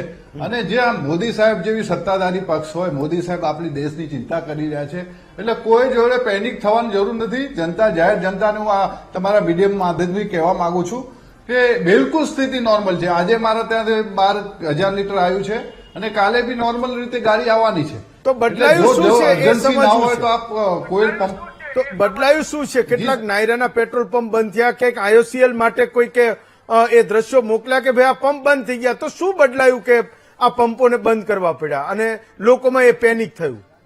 સ્થિતિ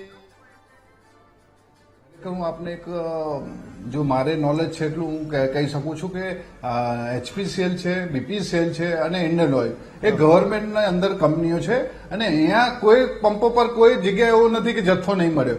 જે આ રિલાયન્સ છે અને નાયરા છે જે પ્રાઇવેટ કંપની છે, કદાચ એમનો ભાવ ને કન્ઝમ્પશન લઈને લોડિંગ થોડુંક ઓલું થયું છે, એના હિસાબે અમુક પંપો ડ્રાય થયા છે. બાકી આઈઓસીના જે બરોડા શહેરના પંપો બધા જ ચાલુ છે રાબેતા મુજબ. પણ અત્યારે જે પબ્લિકનો મારો છે, આટલી બધી પબ્લિકની ભીડની અવસ્થામાં લીધે અમુક પંપો ડ્રાય થવાની સ્થિતિ છે. અને હું પબ્લિક જનતાને કહેવા માંગુ છું કોઈ એવું છે નહીં. નોર્મલ અમારે આઈઓસીના અધિકારીઓ જે લોડિંગ છે એમાં બી મારે કાલના ઇન્ડિયન માટે વાત થઈ કે નોર્મલ છે, કશું જ છે નહીં. એટલે જો ના જરૂર હોય તો કાલે આરામથી પૂરો પંપ 24 કલાક રેગ્યુલર ચાલુ છે. તો એવું શું થઈ ગયું બાપુ કે રાતોરાત તમારા શહેરમાં, અમદાવાદમાં, રાજકોટમાં, સુરતમાં લોકોએ લાઈનો લગાવી? આ જે સોશિયલ મીડિયાનો જમાનો છે, સોશિયલ મીડિયામાં કંઈક એવું આવી જાય છે એટલે આપણી જનતા તરત પેનિક થઈ જાય છે કે પેટ્રોલ હોય કે ગમે તે હોય, રાશન હોય, કરિયાણું હોય, પણ એવું કંઈક લાગે છે કે ત્યારે તરત જ લોકો ના. આજે હું ત્યાં પંપ પર એક ઉભેલો, એક ભાઈ કલાકથી ઉભા રહીને 100 રૂપિયાનું ભરાયો. હવે એનું 50 રૂપિયાનું તો એ પેટ્રોલ લાઈનમાં ઉભા રહીને ભરી ગયો છે. એટલે એવું ના કરો, પેનિક ના થાઓ, બિંદાસ રહો અને તમને જથ્થો મળશે. હજી કંપનીઓના, સરકારી જે કંપનીઓના પાસે સ્ટોક છે, એટલે નોર્મલ રીતે જે રેગ્યુલર રૂટિનમાં ગાડીઓ આવી જોઈએ એવી મળવાની છે અમને. અને કોઈ એવું અમને ઇન્સ્ટ્રક્શન નહીં કે તમને લોડિંગ નહીં આપીએ, તમે 8 કલાક કે 10 કલાક ચલાવો કે 12 કલાક ચલાવો. અમારું પંપ 24 કલાક ચાલુ છે. તો વિરેન્દ્રસિંહ, એવું તો નથી ને કે ઓઇલ કંપનીઓ એવું કહે છે કે એમની પાસેથી એડવાન્સ, તમારા લોકો પાસેથી એડવાન્સ પેમેન્ટ લેવાનું શરૂ કર્યું? ભાઈ પહેલા 2-4 ટેન્કર તમને ક્રેડિટમાં મળતા હતા, હવે એવું કીધું કે ભાઈ પહેલા પૈસા તમે જમા કરાવો. તો કેટલાક પેટ્રોલ પંપના માલિકોએ પણ એ વાતની કોઈ સ્પષ્ટતા ના કરી અથવા તો એ વાતનું કોઈ નિરાકરણ ના કર્યું અને આખા ગુજરાતમાં લોકોએ પેટ્રોલ પંપો ઉપર લાઈનો લગાવી. જરૂરથી કહીશ કે પહેલા એક ગાડી ક્રેડિટ પર ડીઓડી ફેસિલિટી પર ભરતી હતી, અમને એક ફેસિલિટી બંધ કરવામાં આવી છે. એનું રીઝન હજી મને નહીં ખબર, પણ અત્યારે જે અગાઉ કોઈ બી ગાડી મારે 11-12 લાખની બારકેલ થતી હોય તો એડવાન્સ કરવું પડે છે. એ સ્થિતિ, એ વાત આપણી સાચી છે, કેમ કે હવે એક એડવાન્સ પેમેન્ટ કર્યા પછી જ ગાડી ભરાય છે. પહેલા એવું હતું નોર્મલમાં કે હું એક ગાડી ભર્યા પછી પેમેન્ટ કરતો, પણ અત્યારે એ સ્થિતિ નથી.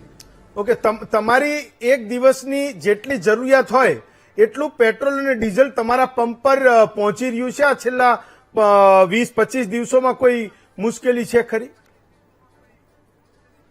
ના, બિલકુલ મુશ્કેલી નથી.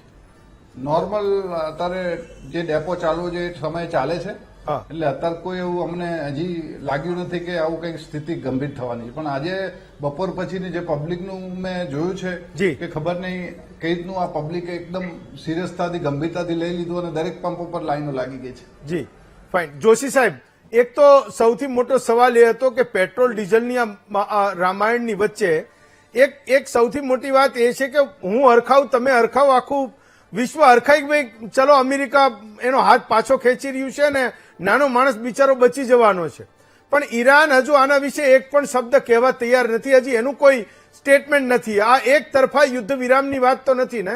લોકોને એ પણ શંકા જાય છે. રાધર મને પણ એ સવાલ થાય છે કે એકલા ટ્રમ્પ કહી રહ્યા હોય કે 5 દિવસ અમે કોઈ હુમલા કરવાના નથી અને આગળના 7 દિવસ સુધી ઈરાન સાથે અમારી વાતચીત ચાલવાની છે, પણ ઈરાન એક પણ શબ્દ હજી અત્યાર સુધી એના નિવેદન પછી એને એક પણ સ્ટેટમેન્ટ કે કોઈ શબ્દ કોઈ એના અધિકારીએ ઉચ્ચાર્યો નથી. ચોક્કસપણે હેમંતજી, આપનો બહુ સરસ સવાલ છે. એક તરફી જેવી વાત પણ નથી. અને જે ત્રીજું એલિમેન્ટ છે આપણે એને સેજ હજી નથી ધ્યાનમાં લીધું, અને એ ઇઝરાયલ છે. અમેરિકા, ટ્રમ્પ ઘણું બોલ્યા. ઈરાન સ્વભાવગત રીતે યસ પ્રત્યુત્તર આપશે, પણ એ સામેથી ઇનિશિયેટ એમણે ત્યારે પણ નહોતું કર્યું, અત્યારે પણ કદાચ એટેક ઇનિશિયેટ નહીં કરે. પણ જેમ બધા પેનલિસ્ટ હેમંતજી કહી રહ્યા છે તેમજ આ પેનિક અને અફવાનો માહોલ દૂર થવો જોઈએ, અને એ થવા માટે ભય સ્થાનો પણ સમજવા ખૂબ જરૂરી છે. હેમંતજી, બહુ જલ્દી હું તમને 3 ભય સ્થાનો કહી દઉં. જે આપ અગાઉ ખૂબ પ્રશ્ન પૂછતા હતા કે એવું શું થયું કે આ પેનિકનું વાતાવરણ ઉભું થયું, તો 3 મોટી વસ્તુઓ હેમંતજી બની છે. એક ખાર્ગ આઇલેન્ડ નામની એક જગ્યા છે જે ઈરાનના મુખ્ય ભૂભાગથી 25 કિલોમીટર દૂર છે, પણ ઈરાન પોતાનું 90%, પોતાનું, માત્ર ઈરાનનું, ઈરાન સિવાયના દેશોનું નહીં, એ સમજવું જરૂરી છે. ઈરાન પોતાનું 90% ઓઇલ ત્યાંથી એક્સપોર્ટ કરે છે. એના ઉપર અમુક હમલા થશે, થવાના છે, અમુક રોકેટ ગયા છે, આમ તેમ એ વાત રહી. એ બહુ જ ગંભીર નહોતી, પણ યસ, આખા વિશ્વમાં ખાર્ગ આઇલેન્ડ વાત થઈ. બીજું, કતારના ઉત્તરમાં અને ઈરાનના દક્ષિણમાં સ્ટ્રેટ ઓફ હોર્મુઝની સાથે જે ખૂણો બનાવે છે, જે ભાગ જમીનનો આમ ઉપર આવે છે, એ ભાગને, જે ઈરાન તરફી ભાગ છે, એને કહેવાય છે સાઉથ પાર્સ. એ જગ્યાને જે રીતે ઈરાન જોવે તો ઈરાનના દક્ષિણમાં આવે એટલે સાઉથ પાર્સ. કતર એને નોર્થ ડોમ કહે. એ સાઉથ પાર્સ ઉપર અમુક એટેક થવાના હતા અને અમેરિકાએ ના પાડી કે સાઉથ પાર્સ ઉપર એટેક ના કરો. સાઉથ પાર્સ જે છે એ ગેસનો બહુ મોટો જથ્થો ધરાવનાર એ ભૂભાગ છે. ત્રીજું જે બન્યું એ, અને આપણા સાથી પેનલિસ્ટ જે પેટ્રોલની આપૂર્તિ સાથે જોડાયેલા છે એ કહી શકે વધારે, પ્રીમિયમ પેટ્રોલ એટલે સ્પીડ, પાવર એવા જે તે કંપનીના જે પ્રીમિયમ પેટ્રોલ છે જે એડિટિવ્સ સાથે આવતા હોય એમાં કદાચ 2 દિવસ પહેલા 2 રૂપિયા જેવો ભાવ વધારો થયો હતો. આના કારણે આ બધું થયું હતું. આ ત્રણેય વસ્તુનો સરવાળો કરો તો એ પૂરતી રેસીપી હતી એક અફવા અને એક પેનિકનું વાતાવરણ ઉભું કરવા માટે. આપણે યુદ્ધનો સીધો પ્રશ્ન પૂછ્યો એમાં તો યુદ્ધની વાત કરીએ તો અમેરિકા, ટ્રમ્પ પોતાના શબ્દો પર રહે તો 5 દિવસ કંઈ નહીં કરે. ઈરાન જનરલી પ્રત્યુત્તર આપે છે, મજબૂત પ્રત્યુત્તર આપે છે. ઈરાને ઇઝરાયલ ઉપર ઓછા એટેક કર્યા છે, બીજા દેશો ઉપર વધારે એટેક કર્યા છે. રિટેલિએટરી સ્ટ્રાઇક જો એના પર ના થાય તો કરવાનું કારણ ઈરાન પાસે રહેતું નથી. ઈરાનને પણ કળ વળવાની પોતાને જરૂર છે. એની લીડરશીપ એને ગુમાવી છે. ઈરાન નહીં કરે, પણ ઇઝરાયલ જે સંપૂર્ણ રીતે અમેરિકાના કહ્યામાં નથી એ પણ જો શાણપણ રાખે તો કદાચ આગામી 5 દિવસ માનવતા માટે, શાંતિ માટે, પેટ્રોલ આપૂર્તિ માટે, બધા માટે શાંતિકારક અને સારા સમાચાર લાવનાર નીવડી શકે. હેમંતજી, ભટ્ટ સાહેબ, તો એક મુદ્દો જે જોશી સાહેબે કીધો કે એટલીસ્ટ અમેરિકા અને ઈરાન કંઈક તો કરી રહ્યા છે, કોઈક વાત તો કરી રહ્યા છે. ગુજરાતમાં દેશમાં લોકો એ અપેક્ષા રાખી રહ્યા છે કે ત્રણેય દેશો જોડે બેસી જાય. ત્રીજો દેશ છે ઇઝરાયલ. તો આગળના સમયમાં તમને આ ડિફેન્સ એનાલિસ્ટ તરીકે, એક નેવીના ઓફિસર તરીકે જ્યારે તમે એ લોકોની વચ્ચે કામ કર્યું છે જે આ યુદ્ધમાં સીધી રીતે સામેલ હોય, તો શું આગળનો સમય તમે શું જોવો છો? આગળના સમયમાં જોઈએ તો હવે હોર્મુઝની ખાડીને સંપૂર્ણપણે ભયમુક્ત કરવી મુશ્કેલ રહેશે. જી, ઇઝરાયલ, કેમ કે જે રીતે જયદેવ સરે વાત કરી કે ઇઝરાયલ, અમેરિકાએ તો યુદ્ધ વિરામની ઘોષણા કરી છે, હું ઇઝરાયલ તરફથી કોઈ ઘોષણા સાંભળતો નથી. અને ઇઝરાયલનું એક વલણ હંમેશાથી થયું છે કે એમણે જે રીતે ગાઝા પટ્ટી પર હુમલાઓ કર્યા, તો એ હુમલાઓ જ્યાં સુધી ગાઝા પટ્ટી સાવ ફ્લેટ ન થઈ ગઈ ને ત્યાં સુધી બંધ નથી કર્યા. એમની યુદ્ધની જે નીતિ રહી છે એ જોતા એમણે પહેલા ઈરાનની ટોપ લીડરશિપ ખતમ કરી નાખી, એટલે વાત કરવાનો કોઈ મોકો ન રહે. ત્યારબાદ અલી રજાની કરીને એમના જે નેતા ગણાતા કે જે એક એવા વ્યક્તિ હતા કે જેની સાથે વાતચીત થઈ શકે, તો એમને ખતમ કરી નાખ્યા. પછી ઈરાનના એનર્જી ઇન્ફ્રાસ્ટ્રક્ચર ઉપર હુમલો કર્યો, બટ નેચરલ ઈરાને રિટેલિએટ કર્યું. એ આ લોકો ઈચ્છતા નથી, ઇઝરાયેલી લોકો, યહૂદીઓ ઈચ્છતા નથી કે કોઈ પણ હિસાબે આ યુદ્ધ પૂરું થાય, કોઈ પણ હિસાબે અહીંયા યુદ્ધ વિરામ થાય. એટલે હોર્મુઝની ખાડી આપણા પ્રધાનમંત્રીશ્રીએ કહ્યું એમાં, અને જ્યારે પ્રધાનમંત્રી પોતે સંસદના પરિસરમાં સ્ટેટમેન્ટ આપે ને તો આનું બહુ મહત્વ રહેલું છે. એટલે હોર્મુઝની ખાડીનો પ્રશ્ન આટલી જલ્દી સોલ્વ થાય એવું મને લાગતું નથી. હજી ઘણા બધા સી ફેરર્સ, આપણા ઘણા બધા નાવિકો જે મર્ચન્ટ શિપ સાથે જોડાયેલા છે, ખાડીમાં પાર્ક થયેલી કેટલા બધા જહાજોમાં અટવાયા છે, લોકોને ખાવાનું, પીવાનું પાણી, એના પ્રશ્નો પણ છે. એટલે એ પ્રશ્નો સોલ્વ કરવામાં નૌસેનાના ડિપ્લોયમેન્ટ્સ, ફોરવર્ડ ડિપ્લોયમેન્ટ્સનું મહત્વ ખૂબ વધી જશે. ભારતનું જે સર્વેલન્સ સેન્ટર જે ગુડગાંવમાં આપણે સ્થિત કર્યું છે કે જે ઇન્ડિયન ઓશન રિજનના અંદર મુવમેન્ટ્સ પર ધ્યાન રાખે છે, એમાં પણ ખૂબ સર્વેલન્સમાં તમારે ધ્યાન રાખવું પડશે. વળી ભારતની વિદેશ નીતિ કે જેમાં ભારતે ઈરાન અને અમેરિકા અને ઇઝરાયલ આ બધા સાથે બેલેન્સ બનાવીને ચાલવાનું છે, એ બહુ મહત્વની બની રહેશે. કેમ કે આ પ્રદેશમાં શાંતિની સ્થાપના થાય એને માટે એમાં ભારતનો રોલ પણ બહુ મહત્વનો રહેશે. પણ ટૂંક સમયમાં આ રીતે આપણા લોકોએ, હું છેલ્લું સ્ટેટમેન્ટ કરીશ કે આપણા લોકોએ જે રીતે અત્યારે પેનિક બાઇંગ કર્યું છે પેટ્રોલનું, આવું પેનિક બાઇંગ પેટ્રોલ કે ગેસ કે બાટલાઓ માટે જો કરશો તો પછી આવતું 1 વર્ષ આપણે માટે બહુ કપરું બની રહેવાનું છે. સરકાર તમને દંડા મારીને, પોલીસ મોકલીને લાઈનમાં લગાવે અને સીધા કરે, એની કરતા આપણે સમજીને, અફવાઓમાં ન આવીને જરૂરિયાત પૂરતી વસ્તુઓ ખરીદશું તો એટલી વસ્તુ તો આપણને મળી રહેશે એવું મારું માનવું છે. પેટ્રોલમાં આઈ ડોન્ટ થિંક કે કોઈ ટૂંક સમયમાં પ્રોબ્લેમ થશે. ભટ્ટ સાહેબ કઈ કહેતા ત્યારે તમારે કેવું? માધુ સાહેબ, અમે એક વસ્તુ એડ કરું છું, જ્યાં સુધી ઇઝરાયલની વાત છે, આ અગર વોર એન્ડ થઈ જશે ને તો ઇઝરાયલ શાંતિથી બેસે એવું નથી, કારણ કે ઇઝરાયલ માટે સૌથી મોટો પ્રોબ્લેમ એ છે કે અમેરિકા તો સીઝફાયર કરીને કદાચ એકવાર હટી જશે, એ પોતાની જગ્યાએ પહોંચી જશે. અમેરિકાને ડાયરેક્ટ કોઈ થ્રેટ ઈરાનથી નથી, પણ ઇઝરાયલને કન્ટિન્યુઅસ થ્રેટ ઈરાનથી રહેવાનો છે. અને આ બધું થયા પછી આ વસ્તુ હવે મારું એવું અનુમાન છે કે કદાચ ગોરિલા વોર તરફ જતું રહે અને જે પેલા 2-3 ટેરરિસ્ટ ઓર્ગેનાઇઝેશન છે, હૌથી છે, હમાસ છે, હિઝબુલ્લા છે, એ લોકો કદાચ પાછળથી ઇઝરાયલ માટે ટ્રબલસમ થશે. તો Israel is looking for a one time solution of this problem. અને જ્યાં સુધી એને આ સોલ્યુશન નહીં મળે, પોતાની મરજીથી નહીં મળે, પોતાની શરતે નહીં મળે, મને નથી લાગતું કે ઇઝરાયલ આ વોર બંધ થાય એવું ઈચ્છશે. એ આને કન્ટિન્યુઅસ ચાલુ રાખશે અને કદાચ અમેરિકા એકવાર એગ્રી કરશે તો પણ એ ફાઇનલ સીઝ ફાયર થતા પહેલા પોતાના તરફથી એક બહુ જ કહેવાય ને ડેડલી એફર્ટ એક મારશે, એક કદાચ મેસિવ સ્ટ્રાઇક પણ એ ઇઝરાયલ તરફ કરે, મિસાઇલ્સની કરે, બાય એર કરે કે કોઈ પણ રીતે. પરંતુ એ ચોક્કસ કોશિશ કરશે કે ઈરાનને જેટલું ઓર તોડી શકાય, જેટલું ઓર દબાવી શકાય, જેટલું ઓર નુકસાન કરી શકાય એ નુકસાન કરીને જ ઇઝરાયલ જમશે. એના પહેલા ઇઝરાયલ જમશે નહીં આમાં. પણ એકવાર એ લોકો એન્ટર થયા પછી એમને નીકળવું કેવી રીતે, એ તો બધા દેશો માટે સૌથી મોટો પ્રશ્ન હોય છે. ચાહે તમે અફઘાનિસ્તાન અને વિયેતનામમાં અમેરિકાની હિસ્ટ્રી ગણો કે પછી ઈરાકના યુદ્ધને ગણો કે હવે ઈરાનને પણ ગણો. કાલે એવું કહેતા હતા 48 કલાક પહેલા કે ભાઈ તમે લોકો એમ કે જો નહીં માન્યા તો એમ કે અમે તમારા એનર્જી ઇન્ફ્રાસ્ટ્રક્ચર છે એનો ખાત્મો બોલાવી દઈશું. ને આજે અચાનક એવું કહે છે કે ભાઈ 5 દિવસ મેં હુમલા કરવાની ના પાડી છે. તો જયારે એ નિવેદન કર્યું કે ભાઈ 48 કલાકમાં તમને અલ્ટિમેટમ આપું છું, ત્યારે વાતચીત તો ચાલતી જ હશે. અત્યારે એવું કહે છે કે ભાઈ 2 દિવસથી અમારે જોરદાર વાત ચાલી રહી છે ને એનું ફ્રૂટફુલ પરિણામ આવ્યું. જોશી સાહેબ, એક સૌથી મોટો પ્રશ્ન અત્યારે ગુજરાતમાં અને દેશમાં એ પણ ચર્ચાઈ છે, લોકો સૌથી વધારે વાત કરે છે કે દુબઈ પર જે કંઈ હુમલા થયા અને જે કંઈ એને નુકસાન થયું, 2 લાખથી વધારે લોકોને આપણે દુબઈથી અહીંયા પાછા લાવવા પડ્યા, મોટાભાગનું દુબઈ એમ કે ખાલી થઈ ગયું. તો એ અમેરિકાનો ઇન્ટરેસ્ટ હતો કે દુબઈ ઉપર આવું થાય. લોકો આ વાતની ખૂબ ચર્ચા કરી રહ્યા છે. તમને પણ આ વાત કોઈએ પૂછી હશે કે અમેરિકાનો પોતાનો ઇન્ટરેસ્ટ હતો કે આ બધું થાય, ઈરાન આ બધા દેશો ઉપર હુમલા કરે. આ સવાલ હું આજે એટલે પૂછી રહ્યો છું કે હું એવી આશા રાખું છું કે આ વાત અહીંયા ખતમ થશે.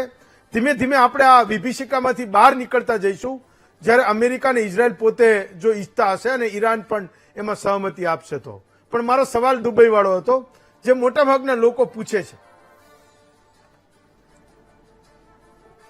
જી ચોક્કસપણે હેમંતજી, દુબઈ વિશે ખૂબ કહેવાનું છે અને ખૂબ ચર્ચા પણ થઈ છે. જી, પણ કદાચ મારો પ્રશ્ન અને એ પ્રશ્નમાં જવાબ એ છે કે ઇન ધ ફર્સ્ટ પ્લેસ શું દુબઈને એટલે કે યુએઈમાં 3 બીજા મોટા ભાગ છે, એ યુએઈને શું જરૂર હતી અમેરિકાના સૈન્ય થાણાઓ માટે જગ્યા આપવાની?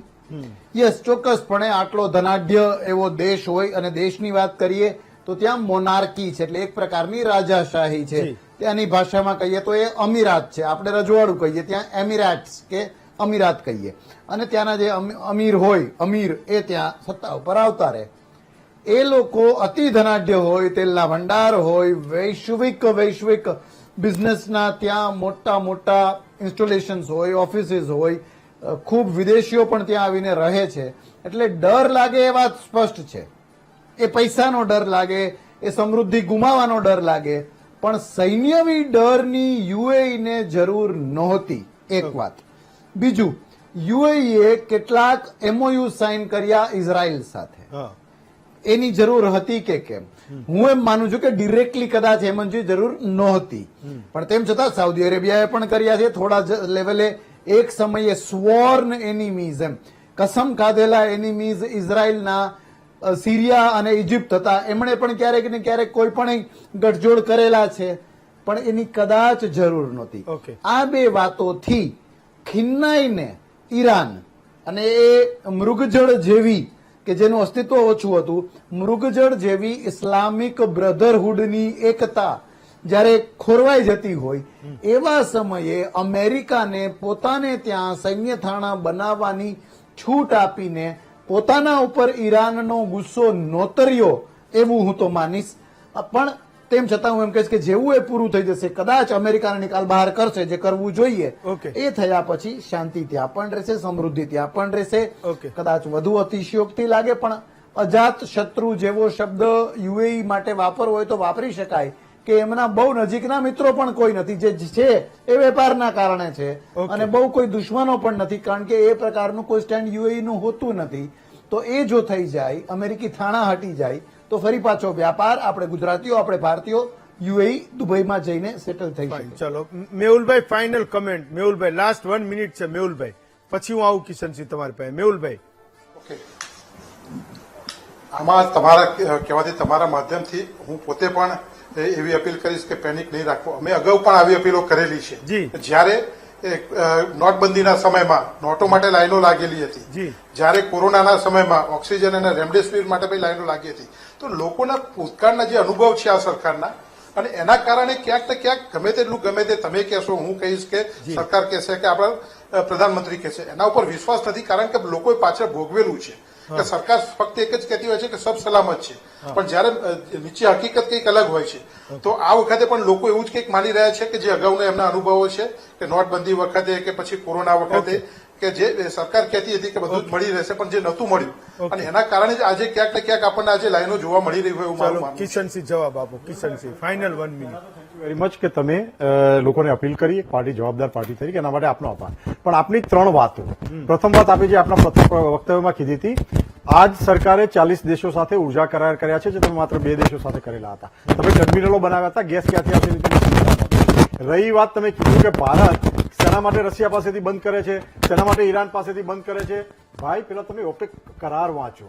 દુનિયાભરમાં હમણાં જે આપ ચર્ચા કરતા હતા ને, યુએઈ નહીં, આખી દુનિયામાં વિભીષિકા ત્યારે જ થાય છે જ્યારે અમેરિકન નેશનલ ઇન્ટરેસ્ટ સંકટમાં મુકાય છે, અથવા તો અમેરિકન નેશનલ ઇન્ટરેસ્ટની વાત હોય છે. કારણ કે જે ઇન્ફ્રાસ્ટ્રક્ચરો આપ જુઓ છો દુનિયાભરમાં, એ અમેરિકાએ ઉભા કર્યા છે. ટેકનોલોજી જે જુઓ છો, આ ક્રૂડ કાઢવાની, એ અમેરિકાએ આપેલી છે.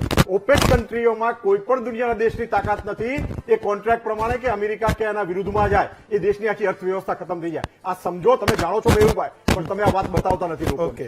તમે માનો છો ને કે અમેરિકાના કહેવાથી બંધ કર્યું એ તમે માનો છો ને? ના ના ના એનો ના મતલબ ના, કિશન- અમેરિકાના કહેવાથી નહીં, ઇટ્સ અંડર કોન્ટ્રાક્ચ્યુઅલ તો તમે પ્રોબ્લેમ. હા, તમે જ કહી રહ્યા છો ને કે બંધ કર્યું છે અને અમેરિકાના કહેવાથી, કારણ કે અમેરિકા વિરુદ્ધ આપણે ના જઈ શકીએ. તમે કયો ગેસ બે મંગાવી લીધો તો? મારો રશિયા પાસેથી તમે કયો ગેસ મંગાવી લીધો તો? મારો આજનો કયું વિષય ક્રૂડ ઓઇલ મંગાવી લીધું તમે? કિશન એટલે વિષય મારો વિષય અરે, હતો જરૂર કે નથી. તમે આવું બે ક્યારે લોકો- આવી પરિસ્થિતિ અમારા રાજ્યમાં ક્યારે નથી આવી. તમારા રાજમાં હતું પહેલા નહીં, એ ક્યાંથી આવે? વખત પણ કાઢીના યુદ્ધો તમે થયેલા તમે છે. બે લોકો આ આજે પહેલી વખત નથી થયું. એટલે તમે- તમારી તમારી અપીલ માટે, વાત તમારી આ અપીલ માટે, પરિસ્થિતિ તમારી ઊભી અપીલ માટે મેહુલભાઈ આભાર. Thank you very much. આ સંકટ ન તો ભાજપે ઉભું કર્યું છે ને ભારતે ઉભું કર્યું છે. આ વૈશ્વિક સંકટ છે. આ વૈશ્વિક સંકટમાંથી વડાપ્રધાન શ્રી નરેન્દ્રભાઈ મોદીની દૂરંદેશી રાજનીતિ અને દીર્ઘદ્રષ્ટિ આપણને સૌને હેમખેમ બહાર કાઢશે. ચલો હું એવું સમજુ છું કે આજનું જે કંઈ ચેપ્ટર બન્યું, જે લોકો કહી રહ્યા છે, ચાહે એ નાયબ મુખ્યમંત્રી હોય, એ ચાહે પુરવઠા સચિવ હોય કે એ કંપનીઓના અધિકારીઓ કહી રહ્યા છે, એ જ સાચી વાત હોય ને એવું જ હોય તો આવતા દિવસથી હું માનું છું કે આ બધી સ્થિતિ એ નિયંત્રણમાં હશે.